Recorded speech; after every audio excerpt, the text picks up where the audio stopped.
Hello, and welcome to No Such Thing as a Bad Movie podcast. I'm April Atmansky, and I'm here today with... Dun, dun, dun. Oh my God. Dun, dun, dun. Dun, dun, dun, dun, dun. And then it's Frank Stallone. That sounds... I'm here today with Frank Stallone. Oh my God. Wait, you got a Frank Stallone imitation No. up your sleeve, Colin? Yeah. Oh, you liberal pussies. Frank, oh my God, he appeared at this table. Oh, people are giving Rambo bad scores on Rotten Tomatoes because they can't handle it. They're snowflakes. Okay, we're not here to talk about Frank Stallone's political opinions. No, we're not. We're here to talk about his amazing music career, right? Yeah, and the person that's going to do that talking is me, Justin the Clue, along with... Colin Cunningham. Ooh, wait, It's not Halloween anymore. No. So to kind of cleanse our palate after all the spooky stuff, we decided to do 2 musical movies, which aren't either of them really musicals, but they're both very, very upbeat and include dancing and songs. And sweating. Well, at least in Staying Alive, there's a lot of sweating. Yeah. Oh, there's so much sweat and oil.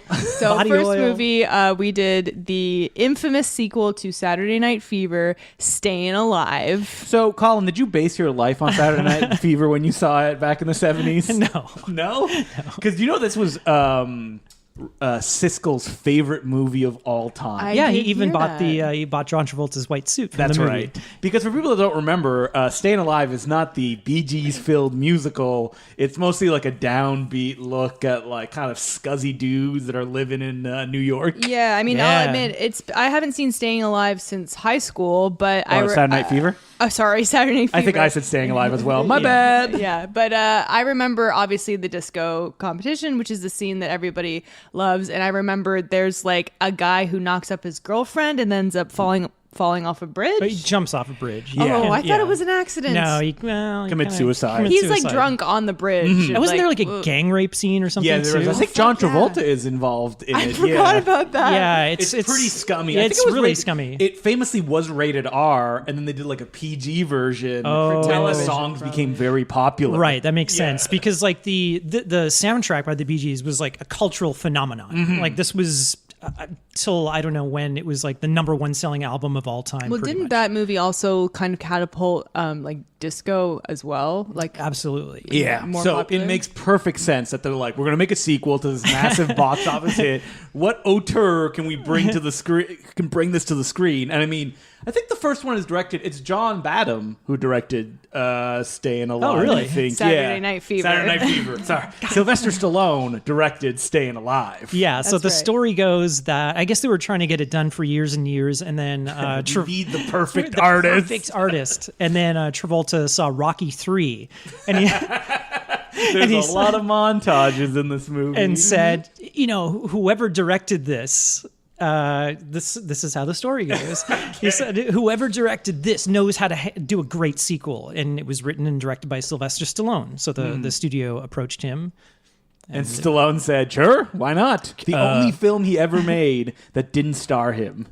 yeah, Well, and yeah, it's like you're the right. only, Yeah. and it's He like appears in it. And since then, I think he's only done directed Rambo and Expendables. and Rocky. Oh, yeah, he Expendables. directed. He directed the first Expendables, Oh, yeah. so this is like him not. I'm going to step back Yeah. and let John Travolta be the star of this movie. Yeah, this is when he thought it was really funny. I was tweeting out images from Staying Alive, and there was one. I think it was a cover of People magazine, and it's John Travolta and Sylvester Stallone standing side by side, and Sylvester Stallone has like the director's viewfinder around his neck, and it was so funny. Stallone always considered himself like a true artist. Like, Oh, when he for talks sure. about making movies, Yeah. he's not treating it like as a hack job. He's like, I want to make art. Yeah. Have you guys seen Paradise Alley? I have not. His big epic kind of like period piece movie that he stars in as a wrestler. Oh, But like an God. old timey wrestler, not like a WWE wrestler. Yeah, he's got like a big coat on in the Yeah, poster. it was like the big kind of like fluffy. yeah, the, like shearling collars. yeah, exactly. He looks like Bane, pretty much.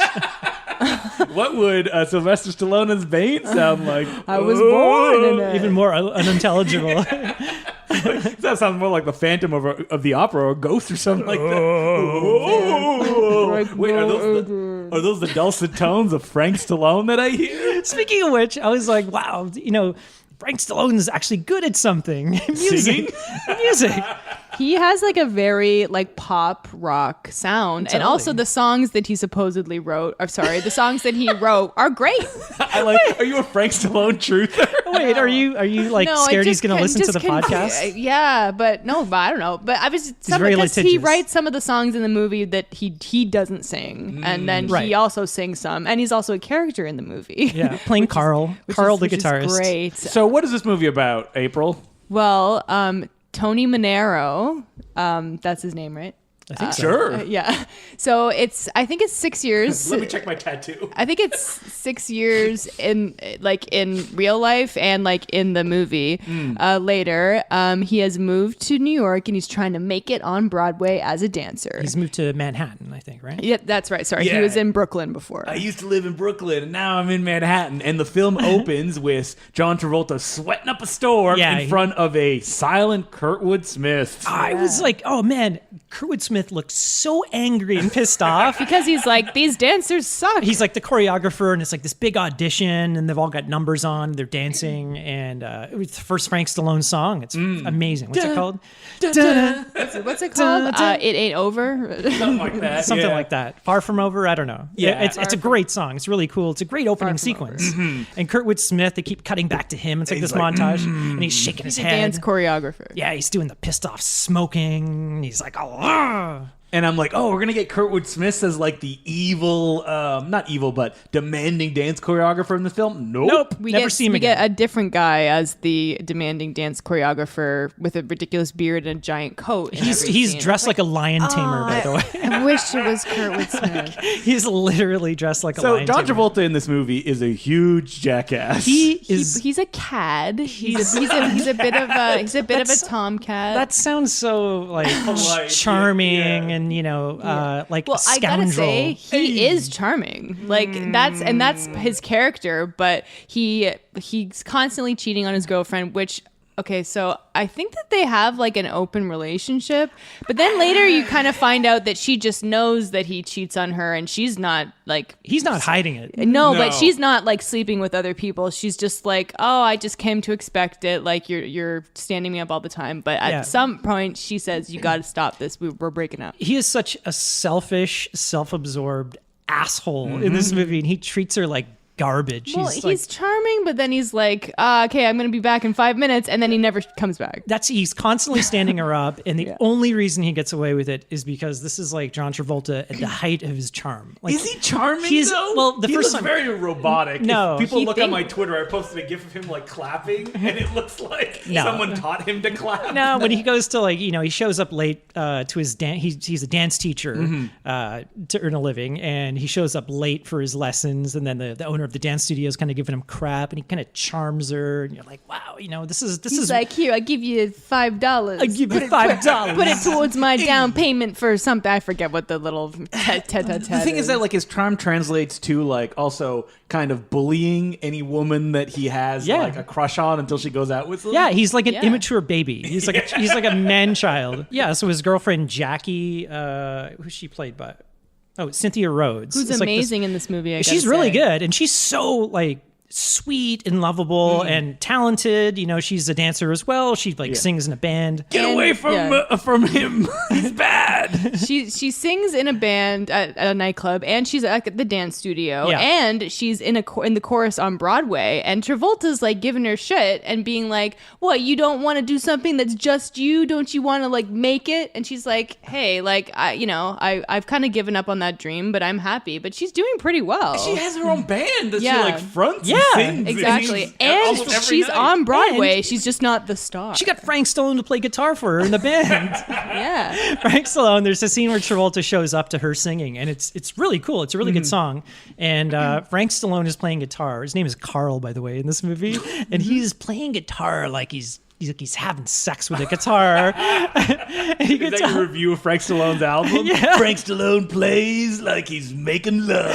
And so it's like a duet between him and Cynthia Rhodes, and then they have a close up of Frank Stallone singing, and April says, "What is wrong with his mouth?" He's kind of pursing. He's pursing his lips. He just has this Little like duck face. yeah, it's like duck upside face, down yeah. W or something. Well, like what happens in that scene is that John Travolta shows up and he's like, "Hey," to his girlfriend In the middle of the step song. off off stage and talk to me in the middle of a song. So it's like the guitar solo, I think. And so she does it, and she's like, hey, and he's like, I got the audition. I'm in the show. It's all about me. Yeah, exactly. And Yeah, then sorry, I stood you up for the 10th time, and then baby. he says, are you sure you didn't say anything to get me this audition or this part? And she's like, no, I didn't. And then he's like, I don't know about this guitar player. Like, well, what's he doing? He's looking at you weird. And then they cut to him, and he's like aggressively looking at them and playing his Probably guitar. because he's like, why did our lead singer step off stage in the middle of a song? It's hilarious. He just waves her off like, come on, come over here. Yeah. We forgot to mention that Travolta gets hooked up with the main dancer, I guess, of this. He's auditioning. Well, his girlfriend is in this It's like sort of dance, but not musical dance troupe, dance but troupe. it's like the Broadway, like whatever production that's on right now, and then they have to re-audition to get back in because she does for like the next part. But also, so he goes and sees the last show of like the current show that's happening, and it's like the most bland and boring show ever, and it's like really bad. But there's a harsh critique from April. But yeah, he sees the The main woman, who's British, I think, right? Her name Yeah, is she's- Hello, her how's name's, it going, Laura- John? her name's Laura in the movie. Yeah, she has this she's like this fancy Brit, and she's super rich, and he's instantly smitten with her. And then he starts talking about how amazing she is to his girlfriend. He's like, And hey, his look at girlfriend her. says, you don't need to talk about that. Yeah. Like, it's a little bit She's uncomfortable. like, I get He it. says, oh, have you heard her accent? It's all fancy like. And then she says, Yeah, you got a fancy accent, too. Or she said, you don't need an accent. It's to real smart. I can't do a John Said, Travolta. an accent doesn't make Hey. someone intelligent. If it did, you'd be Einstein. Yeah, real intelligence. That's right. Oh!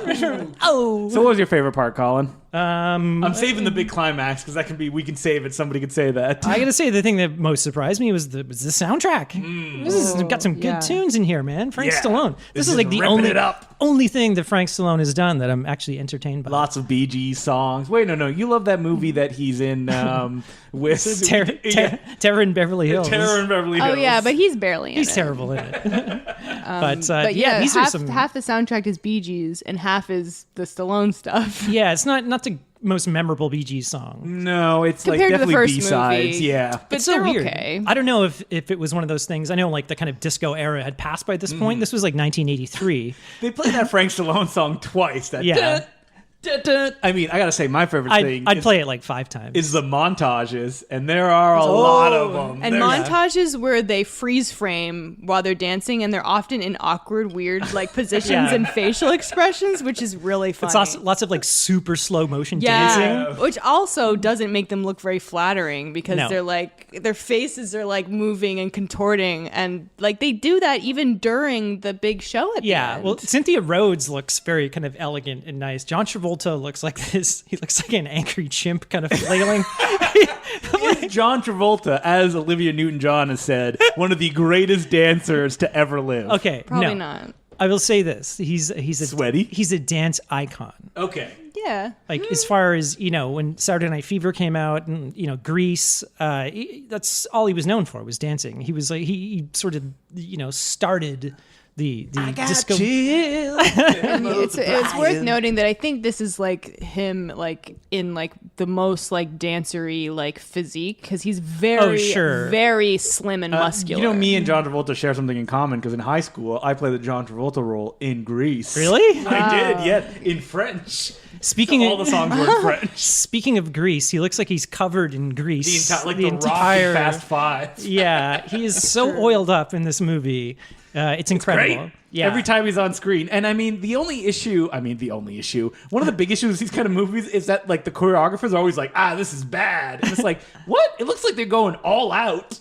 I can't tell. They're Yeah, I great. can't Well, tell like what anything. happens in the show is that he's in the chorus, and then the director doesn't like the lead guy, and Travolta is like, I can do this, and he just asks to audition, and he auditions, and she's like, it's terrible, and then he does it again, and it's amazing, Right. and then he's in the movie. Not or in only the that, show. but he gets the girlfriend that he's been standing up the entire movie to help him practice all night in Oh the yeah, dance because studio. he's been cheating on her with the rich girl until Yeah. the rich girl just dumps him, and then he's like, "Oh, you know what? This doesn't feel very good." He's trying to get back. Whoever he's trying to make jealous at the time, he starts dating like the other one. So if yeah, he they're goes- very like jealous, but like, well, the British lady is like very jealous of Jackie, and Jackie's just like. She just takes She's it, just like, whatever. And She's then going with the flow. At one point, she shows up to the dance studio with Frank Stallone.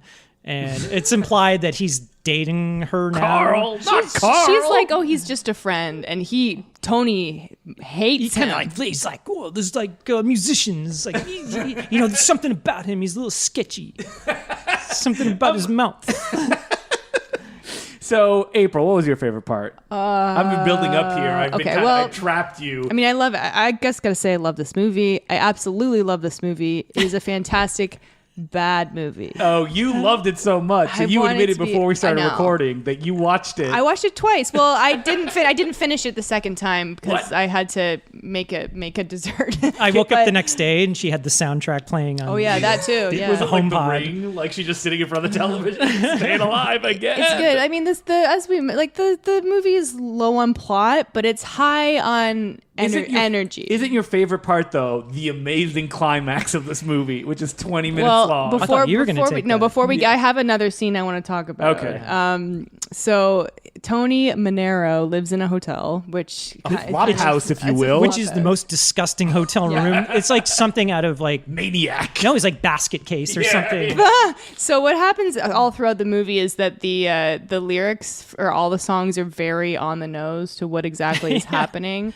So there's a scene where he's like bussing tables at the nightclub that he works, and it was the song, the Look Out for Number One song, it's like you gotta work a little harder, anyway, so later after he does the audition for the show on Broadway, he's waiting to hear back. He's in like this like communal TV room. Yeah, waiting for the phone to ring. He's walking back and forth, and he's like singing the song from the musical, I guess, and that song is playing. You gotta look out for number one, and it's playing. No, it's just playing in the background. So you think, and then the phone rings, and he's like, "Well, let me get it." And he's like, "Wait, I can't hear. Turn it down." And so you're like, "Oh, it's not like non-diegetic music. It's in the movie." And then he realizes it's coming from his own radio, which he's holding in his hand. He tells them to turn it down, and then he turns it down. Yeah, he goes, "Oi, my bad." Yeah, which is like a Zucker Brothers joke in this really movie. Funny. Yeah. Anyway, it was really funny, and then he gets the part, and then he's like, "I gotta get a new place to live." Is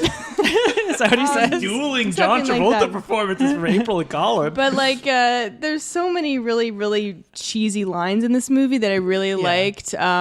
When she's fighting with the British lady, and he's like, what we did didn't mean anything to you, and she's like, it was nice, and he's like, nice, yeah, like that's like something that you do every day, like eat breakfast, and she goes, I usually skip breakfast. It's a great like it's funny, like who would have thought that whoever wrote this script and some other guy has comedic chops. Sylvester Stallone has very good comedic chops. Haven't you ever seen Oscar was starring directed by John Landis? No, but I'd like to see. I'd like to see Rhinestone someday. Oh, that's for this podcast. That'd be the torture directed by Black Christmas himself, Bob Clark. Really? Oh, no. Yep. Oh God. Or Baby Geniuses himself. Oh man, so many Bob Clark movies to do. The thing about this movie, I mean, like we were talking about Saturday Night Fever at the beginning.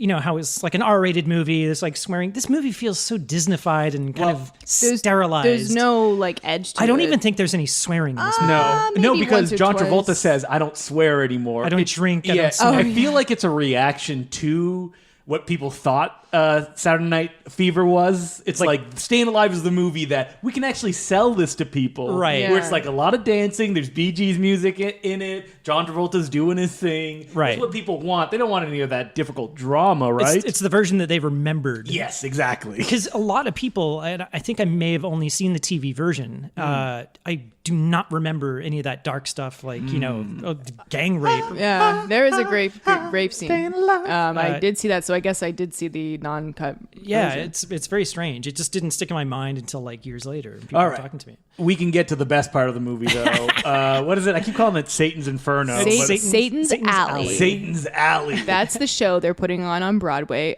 One thing I have to mention, the audience to these Broadway shows are so not who would be seeing a modern dance show. No. Yeah, It's old people wearing like tuxes and tails Yeah, and it's all top like hats. 70-year-old white people wearing tuxes. I think that's pretty much who goes and sees Broadway shows. but it's like- but This 70-year-old. show is like people in. It's like showgirls. It's like without the nudity. So wait, I have to ask Colin. Colin, before there was television and stuff, did you go see a lot of Broadway shows? Oh, because you had to constantly. find entertainment. Yeah, we'd always go down to Broadway. You go down to the vaudeville.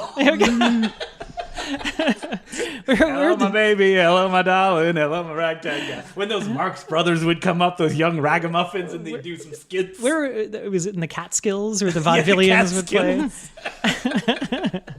Because like this, I mean, is the same issue with Showgirls, where it's like Satan's Alley. People friggin' love it, and it's Yeah. like, who would go see the show? Yeah, it's very like I don't know. Dante's Inferno. Well, what type of dance you would cut? It's like modern That's dance. abstract kind of. That's Yeah. modern dance in the 80s, but it's also kind of like ballet-ish, but they're not wearing ballet shoes, but they're twirling and, leaping. They're kind of writhing around and flailing. But the best thing was, it's like opening credits. It was like, was it costumes for end dance sequence by Bob Mackie? if you don't know, Bob Mackie. yeah, It's a he's- famous fashion designer. He's the costume designer.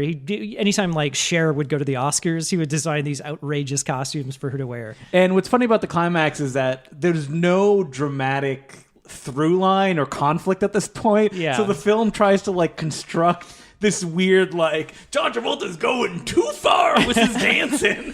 Like the love triangle is there, but it's not a thing because like all it is the lead British lady like making eyes at his ex-girlfriend, and you think Right. she's gonna do something, she does nothing. And Jackie, the girlfriend, she's just in the background. She's Yeah, barely even seen in this. She's just doing her thing. Yeah. And the choreographer, like during a break, he's like, "John, you can't go so hard. You're supposed to dance, not fight."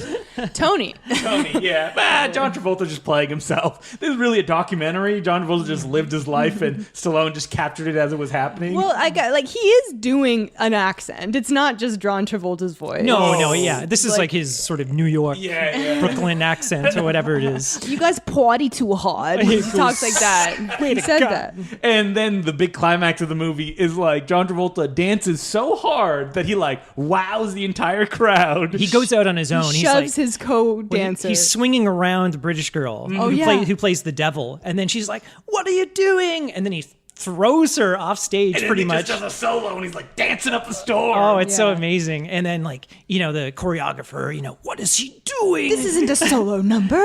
and then somehow, Imagine that happen like in a real like kind of choreographed dance and be like, what is going on? yeah, I couldn't tell if he was looked improving. amazing. The audience seems to like it. And then he like there's like this sort of rising platform yeah. and that's all lit up, and he jumps on it. And then I guess it's not part of the show. Yeah, because but the big conflict is he goes to his girlfriend. He's like, jump! no, he goes to the devil girl. Yeah, that, So I think what was supposed to happen was they were supposed to both be on it before it went up, but Okay. he was on it, and so he's like, "We got to do the final thing. You're going to Right. have to jump," and she jumps on it. She's it's like, like a big moment of suspense. She's like, I can't do it. yeah, and then John Travolta's like, jump, and then like Cynthia Rhodes yells at her, like, Yeah. jump. And then she jumps and they do the big number and everybody's like, yeah! And I guess he's, the like, choreographer is like, lifting her you up. won me over. Yeah. And like, so at the end of the movie, it's more implied that Tony Manero is going to be a big star now. He doesn't sit, like, no one says like, that was amazing. We want you to talk to this like famous theater Yeah. person. Like, that doesn't happen. It's just like, oh, it's the after party. Everyone says you did great. And his girlfriend is like, well, you're going to come have a drink with us? And he's like, you know what I feel like doing right now? Strutting. Strutting. So he leaves. Then they just recreate the opening of Which was Saturday Night I Fever. imagine the people who saw this back when it just, came like, out jumped at their cheered, standed Just ripping and the cheered. seats apart. He did the They're so thing excited. that we came for. I mean, it would it's just, a sequel. It would just cut to like the audience of 70-year-old white people in tuxedos clapping. I swear to God, they kept anytime they showed the audience, it was the same exact shot reused over and over. Yeah, it was so They funny. had a couple shots. It's like his mother was there. He didn't even say hello to his mother. He just Yeah. strutted off. Yeah. Yeah, that's right. She's only in it for like one scene, and then she goes, "That's my son up there," and he's like wearing a loincloth. with oiled Promise up. me no nudity. Do you think that was Sylvester Stallone commenting on his own career? Because he did go nude in the Italian Stallion. Oh, What's that? that's a porno. It's a porno. Oh, well, he is was it in a porno? I think I did like a softcore. You see his wang in it. But I did like the scene where Tony goes back to Brooklyn and he has a conversation with his mother, and they got the same actress back. And I've been treating you bad, Mom. He basically says that like who I was in the first movie, that's not who I am. And she's like, "What are you talking about?" And she almost tries to like say it's okay you acted like a jerk, because if you didn't act like a jerk, you wouldn't have left Brooklyn. You wouldn't have been here. You did something right. you made something of yourself. So it has a happy ending. So the ends justify the means. Yeah, that was the R-rated version of me. This is the PG version. Yeah. I don't swear no more. We didn't even point out that Sylvester Stallone makes a cameo, bumps into Well, this is John funny. Travolta. Okay, so when this movie first came out on VHS, we rented it. My dad rented it, and I remember me and my brother watching it. It's probably like 19. Are you like staying alive, staying alive? I had no idea. I don't even think I'd ever seen the first movie, so Okay. I had no context. And I remember watching it with me, my brother, and my dad. And there's a scene where like Tony Manero's walking down the street and he bumps into somebody, and then the guy turns around and it's Sylvester Stallone. And he's wearing this like looks like he's wearing a dead animal across his shoulders. He's like this fur coat. And like a hat, a leather hat. And then my his Paradise Alley hat. yeah, my brother's like, "Oh, there's Sylvester Stallone," and my dad's like, "Oh, that's tacky." Put himself in the movie. Now, speaking of tacky, it's like when Limp Bizkit had, Fred Durst had the person in his movie, The Fanatic, be like, "Oh man, Limp Bizkit's on the radio. This is my jam." Now that's more tacky. like a joke, though, because Yeah. like Fred Durst knows how people are going to react to that. It was so weird having just recently seen The Fanatic and now seeing this. Yeah, it's so and weird. this is like vintage Travolta. Well, yeah, I it's mean, ki- this is a long time ago. I know, but it's kind of like you watch The Fanatic and you're like, Jesus Christ, like what is up with this Travolta, person? what are you doing? And then you Scientology. yeah, you look at this and you're like, this is why he was a star. Like he's got something. And I think that like the story that most people know is that he was kind of washed up and then he was in Pulp Fiction, but Right, he White was Man's Burden. He was huge, at this time, and then it was the mid early 90s that he hadn't been anything in a while, Yeah. and so then he stopped doing musical things. Although he was in that Hairspray remake. Yeah, right? that was like post. Post but he's like, resurgence. no, I'm a serious actor now. Yeah, he was doing the Look Who's Talking movies. Yeah. That was in the Before Pulp 90s. Fiction. Yeah. Look who's talking too. Yeah, saw them Terrible. both, two of them in the theater. wait. I have questions. You saw the first one, the Talking Baby movie, and where you're like, I want to see the one where the dogs talk as well. Or was that the third one? That was the third one, I think. That's the one that I know really I well. want to say Danny DeVito was in the second one. Yeah, I think so. Those are movies that I associate with like going to a cabin and they're just the VHS tapes Oh, are there. And you're like, why would somebody own this? I guess it's what we're watching. It's the only thing we have. Who Yeah. did the voice of the dogs? I know Rosie O'Donnell did the voice of... The lady from Cheers did the female dog. But Shelley Long. Well, maybe Or not, Kirstie because Alley. Kirstie Kirstie Alley is Allen. in the movie. Kirstie Alley's in the movie. Oh, yeah, as a that's right. human. there's a wizard's curse that's put on her and she turns into a dog. Are you Yeah. serious? No, that's not true. Who knows? I think the babies can talk. Wizard know. curses. That's why you went to go see the second one. You're like, I really hope they explain how they can talk in this movie. Okay, there was Bruce a Willis is the time first one. when I was growing up. It was in the teens. In your 20s. We would just see anything. Like what is the? Look who's talking to. We would go to see any movie Friday night, opening night. So it's Okay. like what movie's opening today? It's like, Yeah. hey, look who's talking. Did you go see Xanadu when it came out? No, it was like 1980. So you were what, 1980. 25 around? So we also watched Xanadu. Yeah, that's the One of the second most movie. famous, I think, bad musicals. Yeah, so they say. Yeah, because It's I pretty mean, well known. It has a big cult following. Can't Stop the Music, the Village People. I think people know it, but I don't think it comes up that often. I honestly didn't even know about it until it played recently in Toronto. Can't Stop the Music. That's a fun one. That has a lot of Wait. musical numbers in it too. What is the one? Wasn't there like a Sergeant Pepper's Yeah, Bee Gees Bee movie? Oh, Gees. Bee Gees. Yeah, Yeah. yeah. Where With, the like- Beatles don't appear in it. Like Steve Martin's in it or something. It's too? real bad. That is. I but- think Alice Cooper is in that. Yeah, there's a whole bunch of musicians. None of them the Beatles that appear in that film. I hear that is like unwatchable. Well, we'll see at some God. point. Sounds like a challenge. Don't But mention- Xanadu. So I don't think either of you had seen it before. I'd seen it a long time ago. I had no memories of it. I know of it. I'm familiar with the music. I love ELO. Ooh, So I love Yellow as well. Me too. And I didn't even know that they did the songs for this, so I was pleasantly surprised. I remember nothing about this movie other than the fact that I remembered it was dull. And when it started, I was like, maybe I'm wrong. Nope. It is real boring. there's some lulls. So Colin, when the movie ended, he's like, that was better than Staying Alive. And we were like, what? Wrong because I love Staying Alive. I think the But and I I didn't. would murder you, Colin. I didn't hate Xanadu. You hate Xanadu. No, I said I didn't hate it. Okay. well, okay. The thing about Staying Alive is I was expecting like the kind of male showgirls, that kind of pizzazz and wackiness. It only kind of had it in the last, 15 minutes or something like that. This movie, I don't know, it kind of delivered on the sort of expectations, I guess. Not entirely. There's like no musical numbers. There are some musical numbers. I think maybe the way they're spread out is Yeah. bad. And there's just some duds in there. There's like a couple of Olivia Newton-John songs where she's singing really slow songs, and they're really boring and long. So the plot is that Michael Beck is a frustrated artist whose job is to paint large billboards of album covers. Yeah, so Michael Beck from the Warriors, he was Swan. He was the leader of the Warriors, I guess, after the original leader was killed. And the reason that he's in this movie is Lawrence Gordon produced the Warriors, I believe, which is why he was brought onto this picture, because it wasn't because he was charismatic. Yeah, I was like thinking, like, why was he chosen to be the lead? I don't think he sings. No, he doesn't. No, he's And dubbed he- by Cliff Richard. Right, and he doesn't really dance. And I mean, I'm sure he's a great actor, but I just wasn't getting like musical romantic lead. What do you mean he doesn't dance? He dances in that one shot that we kept laughing about for 5 minutes. Awkwardly moving. No idea what we're doing, but it's like shaking your shoulders left and right. Can you make a GIF of that? Yeah, make a GIF of please. that. I don't know how to make GIFs, so. And so the movie is about him. He meets a muse played by Olivia Newton-John who comes to life in an amazing sequence. Where Yeah. she just comes out of like, I guess, a wall. It's like a mural, yeah, in with an a bunch of alleyway. other women, and they just like Olivia Newton-John like puts her hands over her fingers, and she's like, "Ooh!"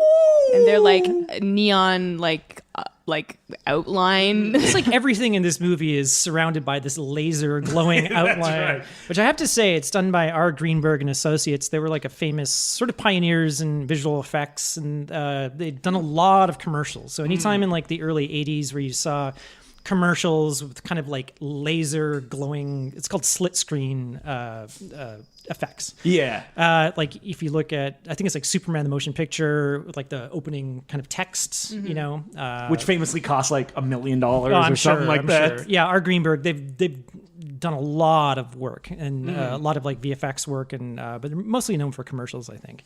And in this movie, Olivia Newton-John and Michael Beck come into contact with Gene Kelly. Yes, Gene Kelly himself of Singing in the Rain. Why was he in this movie? Do you wonder? Well, Colin figured this out by looking at IMDb. Why was he in this movie, Colin?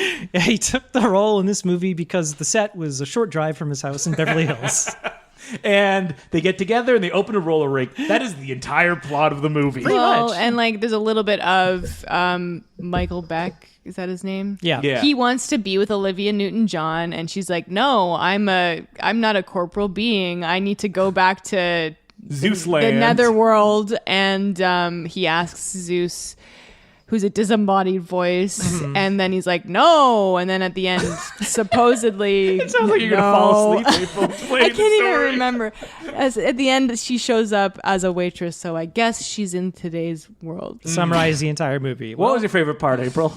Well, there was two musical sequences. There's one where like Gene Kelly and what's his name are at the empty roller rink, and they're like imagining what they're going to put there, and he's like, "You gotta have like a old big band thing from Right. the 40s," and then other guys like, "No, we need like an 80s rock band," and then so like they imagine what they see, and it's a pretty cool number. It's good, They yeah. join together at the end. I just wish there was more of More of this. it, yeah. 'Cause Yeah. at the end, basically, you see like both of them do their songs. Yeah. And I guess they're in the same tempo. They're different songs. Yeah. But at the end, they come together. It's actually a really cool visual with the two stages. Yeah. Kind of like interlocked. It looks like Yeah. they're like combining, but yeah, they're like offset, so they're like becoming one thing. But there's It not was enough like one person plays and you hear 10 seconds, and then it goes to the other group Yeah. and you hear 10 seconds. I think the the movie kind of fails anytime they cut back to, I have to say I love Gene Kelly. Like he's just He's pretty good at He's this. very charming, and I don't know. He's just Even got though he has like a sad music number where it's like, I guess he can still dance. No, he does, and he's actually really good. He kind of starts off slow, but he's got to be, getting up there in years when this was shot. But he's still very charming. He's just got he's got a great smile. Where he lives in Donald Trump's mansion, where it's like a room made of gold. Well, yeah, he goes back And to it like empties at one point.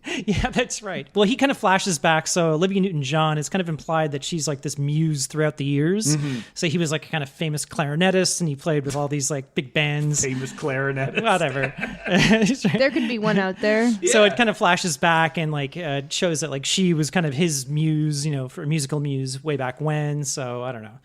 And then they dance together. They have a little musical number. It's like a cute little number. Well, like I bet, like Gene Kelly, this isn't just some random weird movie. Like this is almost like a homage to those musicals. Yeah, definitely. That he was in. Yeah, especially his scene with Olivia Newton-John when they're Well, dancing. but then also later, when they're just like, I don't even know what was it, the makeover song, but like all of these like big physical set pieces are like coming to life around. Gene Kelly's that's like right. in a pinball machine. Yeah, that's and right. he's like hitting the things like, whoa. Like I was like this is like in his like wheelhouse. Oh, Like for he was sure. probably very, very comfortable doing something like that again. Yeah, He probably yeah. had a great time. It kind of looked like he was really enjoying himself. He always looks like he's enjoying himself. Yeah, but he's an actor. I know. Gene He's Kelly awesome. used to say that the best way that you can pull off those numbers is by making it look like you're not trying at all. Yeah, and to he's- do that was very difficult. He's just got a wave about him. I love his like musicals, but he's just got a talented. very, I don't know, it's just like effortless way. I mean, yeah, that's what And- Gene Kelly's known for. Like Singing in the Rain and American in Paris and stuff like that. Xanadu. But- Exactly.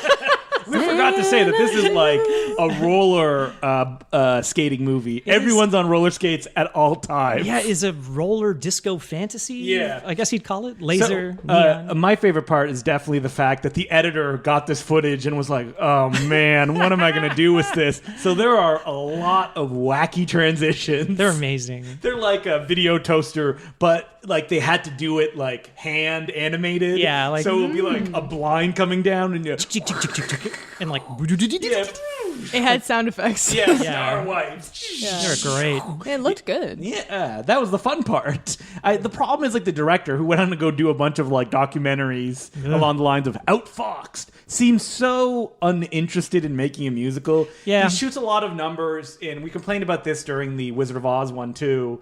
Or The Wiz, is that like you don't shoot a musical where you shoot it from multiple angles and you cut between all of them. Yeah. 'Cause it's kind of boring. Yeah. You don't get like a sense of scale or momentum. It's just kind of like watching, just a show. Well, the one, which is why I'm curious about the Gene Kelly, Olivia Newton-John dance sequence, because that seemed like a kind of throwback. But Yeah, even in the like- way the camera was moving. Yeah, all the way back, full very, body. very long shots. So I'm kind of curious if like Gene Kelly's maybe like, Gene "Move Kelly out of the way." Yeah, maybe he had like a hand in directing that sequence or something. He was a director, right? Yes, he did. yeah. He co-directed American in Paris. Yeah, I wouldn't be surprised if it was just like, all right, you handle this sequence because it kind of stands out. It felt very genuine. In, It felt in the style. different from the Yeah, rest of the movie. exactly, and everything Yeah. else is just these kind of lock-offs and very Yeah. lazy kind of camera moves. Yeah, I don't want to make this movie. Don't make me make it.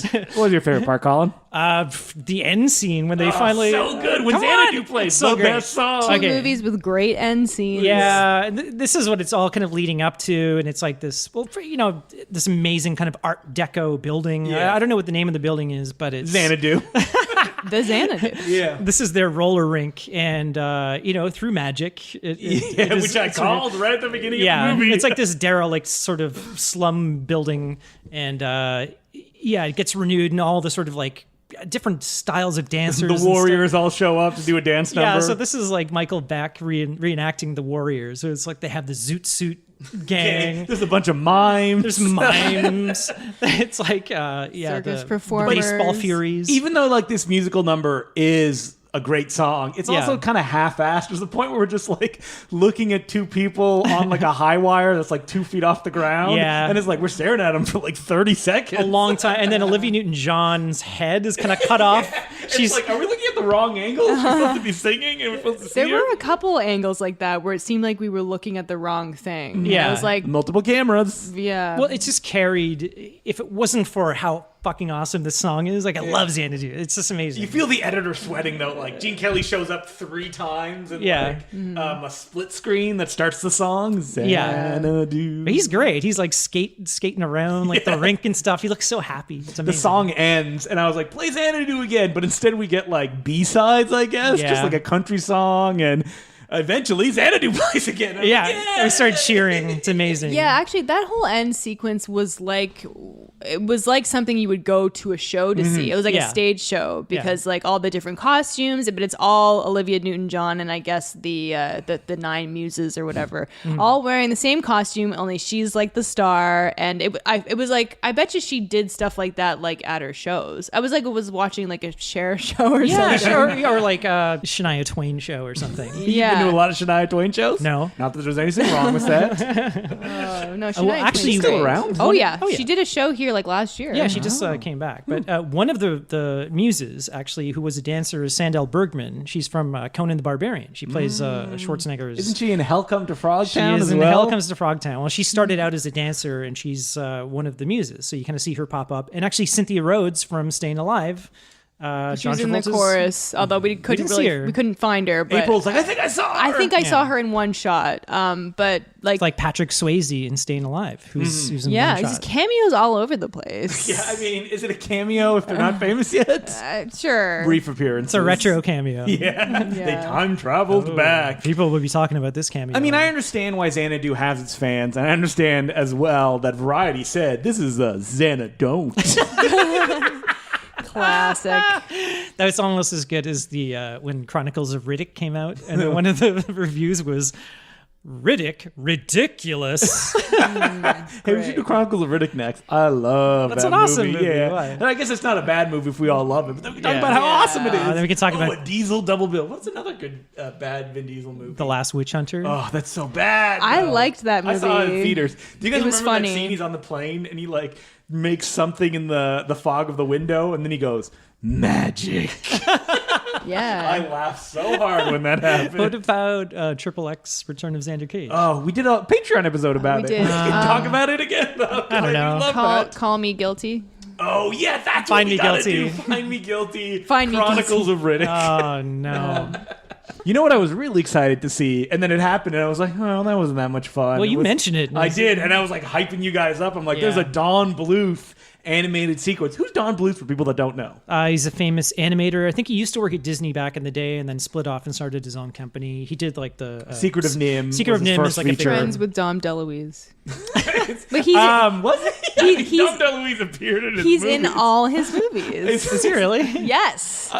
Okay. He was the troll in Central Park. Okay, so obviously people know who Don Bluth is, but he's a- Land Before Time, All Dogs Yeah. Go to Heaven, those are the big ones. Rockadoodle. Rockadoodle. And if you've ever played Dragon's Lair, the video game... If it's ever, yeah, I mean, if you're 100 years old like Colin and it's eating your doll, Don't was it play $2? No. Now, I used to go to Chuck E. Cheese. When Chuck E. Cheese first opened up in the 80s... Okay, so I got to point out that Yeah. you playing Dragon's Lair. My dad played Dragon's Lair, and he Oh my told me like the exact same thing that you said. He's like, "Don't give it money; it just eats up your money. It's a money pit." Well, we used to go to Chuck E. Cheese in Burlington, that's where my aunt lived, and then they opened one up in Toronto, and then we all went to that. And I think it's for one of my birthdays. You know what Chuck E. Cheese's middle name is? It's Charles Entertainment Cheese.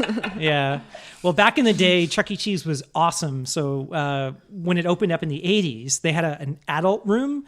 So all the adults can just drop the kids off, and they had this room with like a giant screen TV. This was way back when they were, those the RGB projectors. They were so massive, and with these lenticular screens and stuff. And then all the parents would be smoking in the room, and they had like pictures of beer. And I remember my dad watching the hockey game with like pictures. And they'd have all their keys in a bowl, and when they would leave, they would all pick up a set of keys. Oh, That's just- who you'd go home with. Oh, just like the ice storm. So wait, would they play like Dragon's Lair, or you run off to play the video No, game? and then they had the arcade. So back then, all games were like 25 cents. And then when these Laserdisc games came out, the Don Bluth one, I think it was like Dragon's Lair, and then they had like a spy one or something. Space Ace. Space Ace. Yeah, that was I don't another think one. they had a spy one. I remember a spy one. Oh, maybe. I remember Space Ace and I remember Dragon's Lair. Space Ace. Because the animation is so like enticing and Yeah, great. it looks amazing. But for people that don't know what the gameplay is, could you explain it? It is 'Cause it is a big fucking you. awful. Yeah. It's basically like choose your own adventure, but you know, But you don't know what the choice is. you don't know what to do, and it requires split second, almost to the point of cruelty. Yeah, Like, and if you don't get it right, you die. you die. And this game was, I think, 75 cents or $1. What a ripoff. Such a ripoff. And you know, if you were just average and you'd never played the game before, you would last like 5 seconds. So are you supposed to like type in like No, what no. No, you it's just do? right, You left. have a controller, but you also have dodge and attack, I believe. Right. And so it would like screw with you where you'd be going down a hallway and you have to hit left. Yeah. You hit anything else, you get killed. Yeah. And you only know that you do it correctly because it'll make a like doodle sound. Yeah, they kind of like, you know, you'd come to 3 hallways, and then one of the entrances would go blink, would kind of blink, but you had... Oh, would it tell you what to do? Because I had the PC version, and it did not tell you what to do. Some of them would blink, but you had like a split second to do it. And if you just didn't- did nothing, You're you dead. lost. Yeah. and it had these great death animations. Yeah. But Oh, like you turn into a skeleton. yeah. and And I melt. remember they ported it over to like the Amiga, all the home computers back in the day. But what they did, my friend worked at the company that did it, and all they did was just trace over all the original animation. Oh, I think that's probably the version that I had. And this thing would come on like 15 that's floppy what I disks. had. It was like 15. Yeah. What you would do, there was a special cheat code that you plug in, and it would just play the game. Oh, that's what I would have So you wanted. could just watch it. You can look at it on YouTube and just like play the Yeah. entire, you know, watch the entire But game. even just watching it, it's kind of boring. It is really because, boring. like, especially the first one, because it wants to kill you. Yeah. The second one is more fun, but it's also, how would I have played this? It's so crazy. I don't know, like, what I'm supposed to do. So what did you guys think of the sequence in Xanadu?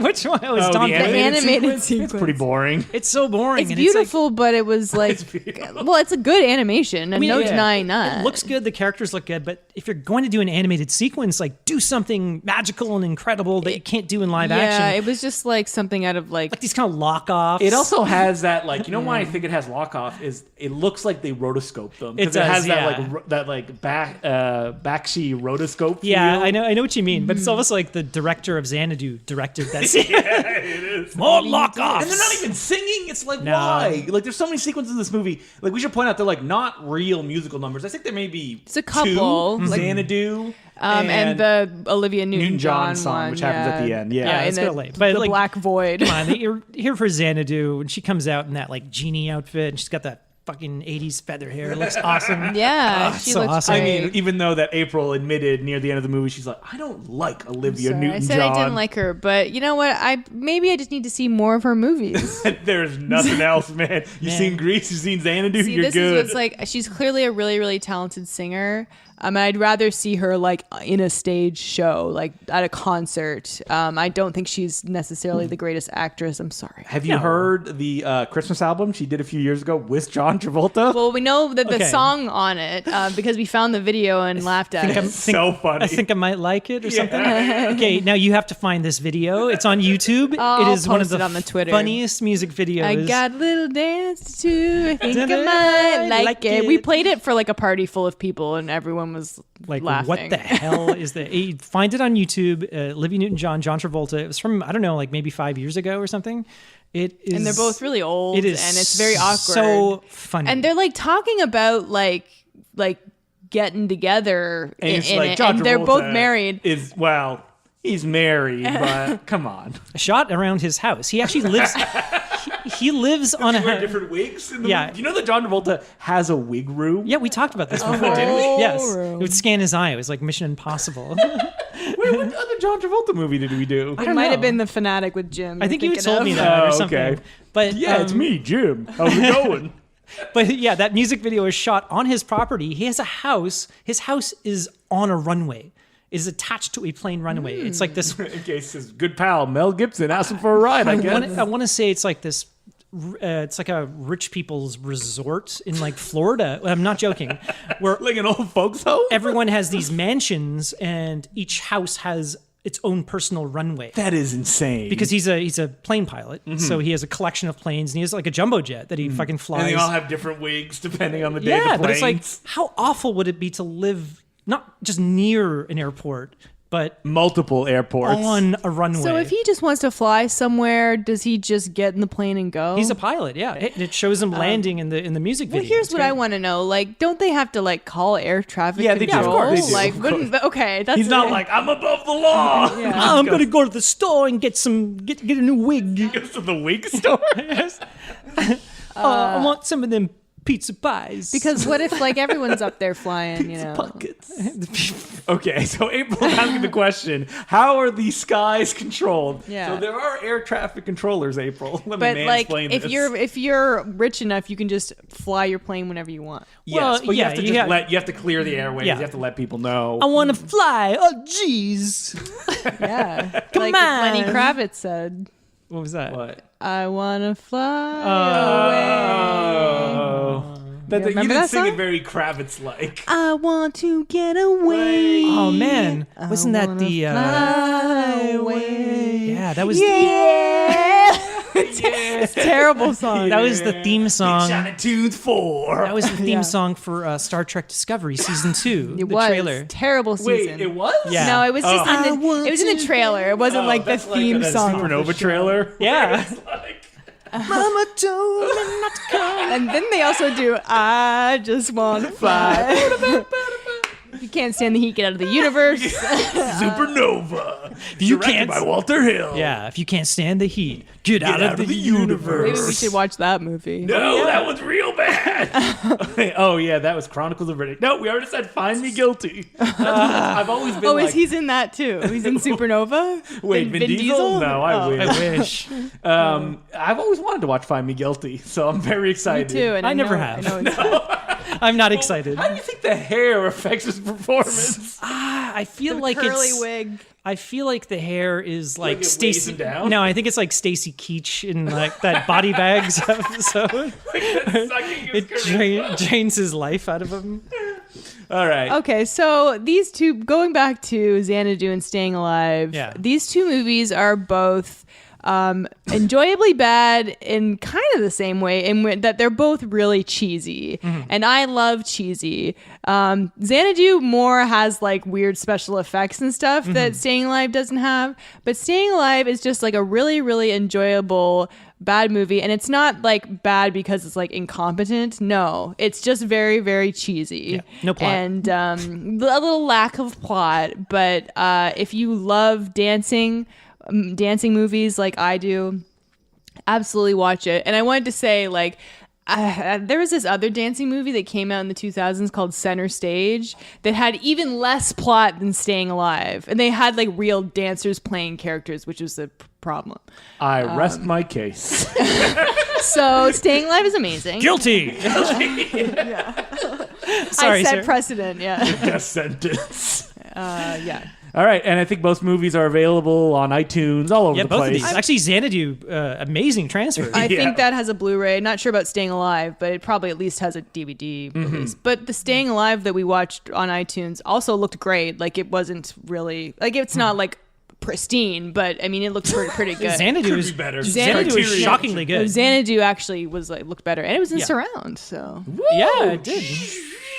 All those transitions, you could hear them all around the room. You can Yeah. hear Jeff Lynne from Yellow going, how many more fucking songs do I have to write for this? All right, what's next? okay. So that was a musical episode. Yeah. Tune in next We week didn't sing on. any songs though. Oh Yeah, yeah, we did. Oh, yeah, that's right. Fly away. we sung with Lenny Kravitz. Be my butterfly, sugar baby. I forgot to mention to you guys, next episode is our listener request episode. Oh, Jesus. Yep. So get those pledges in. All you'll have to do is be on the $2 level, and we'll do the poll. We'll do it soon. So We're you have to gonna be a do it Patreon soon. subscriber. Yeah, at and- the $2 level and up. So get those pledges in, and I will let you know if you have won, and you can let us know what movie you would like us to watch. Can they just let us know what movie they want us to watch? The caveat now. They want us to No, watch. The caveat now is it has to be under 2 hours because The last two were both over 2 hours. Wait, one of them was almost 3 hours. Just let us know what movie you want to watch, and then we might pick you. No, that's not how it works. no good. And obviously we have to be able to find the movie, so nothing that's too hard to find or too obscure. Mm-hmm. And if you are on the $5 level, as you probably know, you get a little bonus episode every 2 weeks. And if you want to tweet at us, we're at No Such Thing Pod, and you can email us at No Such Thing as a Bad Movie at gmail.com. And my Twitter and Instagram is at April Admansky. All right, so yeah, you can reach me, Justin DeClue, J DeClue. No, DeClue J is my DeClue Twitter. J. You can follow me on Letterboxd. It's Justin DeClue is my username, or listen to Important Cinema Club every week, or you can listen to the Bay Street Video Podcast. All right, Colin, your turn. I'm Sergeant Zima on Twitter, SGTZIMA. And that's it for this week. Highly recommend that you download the soundtracks to both of these movies, Xanadu and Staying Alive. They're both total bangers. Yeah, that's right. I'm April Admansky. Bangers. I'm Justin. Oh, DeClue. Again, it's not. It's Halloween's done. No, Sorry, my bad. Cookie Crisp. no, this is like Christmas time. Oh, it's Christmas time. Not yet. Yeah, it is. Almost. Hey, my Christmas tree's already up. Oh, Jesus, do we have to do like Christmas themed movies? Yeah, we do. But not next episode. Next episode is listener request episode. Can't wait. Can't I'm wait. not looking for. And who are you? What? I'm Colin Cunningham. And remember, there's no such thing as a bad movie. Xanadu. Cut to Xanadu.